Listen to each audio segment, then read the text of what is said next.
Saudi মোদির উল্লাহ মাররা quiz দেখেন কোথা। আসসালামু আলাইকুম সবাইকে, আশা করি সকলে ভালো আছো। তো আমি আছি আলহামদুলিল্লাহ মোটামুটি ভালো। তো এই মুহূর্তে একটি বিষয় সবার কাছ থেকে জানতে চাই, যারা প্রবাসে আছো এই মুহূর্তে, বিশেষ করে সৌদি আরব কাতার এই দুই কান্ট্রিতে যারা আছো তাদের কাছ থেকে জানতে চাই বিষয়টা। যে মুহূর্তে আমার বাইরে যাওয়া খুবই জরুরি, দুবাইয়ের জন্য বই জমা দিয়েছিলাম। সবাই তো জানো, যারা যারা আমার আগের ভিডিওগুলো দেখছো তারা জানো যে দুবাইয়ের জন্য আমি বই জমা দিচ্ছি। দুবাই মুহূর্তে টোটালি বন্ধ, বই তুলে নিব।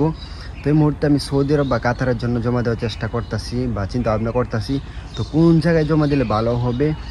তো এই জিনিসটা আমি এখন পর্যন্ত বুঝতে পারতেছি না, কারণ সৌদি আরব থেকে কিন্তু একবার আমি সমস্যার কারণে চলে আসছি, তেমন কিছু করতে পারি না লাইফে।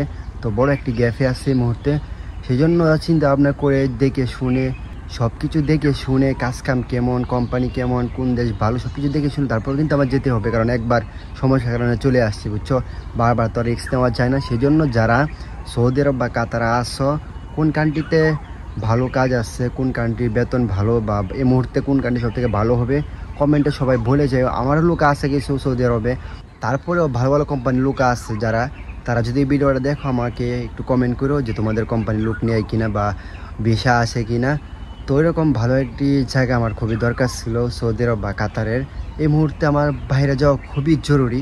এই মুহূর্তে যদি তোমরা আমাকে একটু হেল্প করো, অনেক উপকার হতো। ভালো জায়গা যেটা সেটা কমেন্টে বলে যাও, আর না হলে আমাকে নক দিও ফেসবুকে। তো এই ভিডিওর ডিসক্রিপশন বক্সে কিন্তু আমার ফেসবুক আইডি লিঙ্ক দেওয়া আছে, তো ওই জায়গায় নক দিতে পারো, কোনো সমস্যা নেই, নক দিলে আমি রিপ্লাই দিব।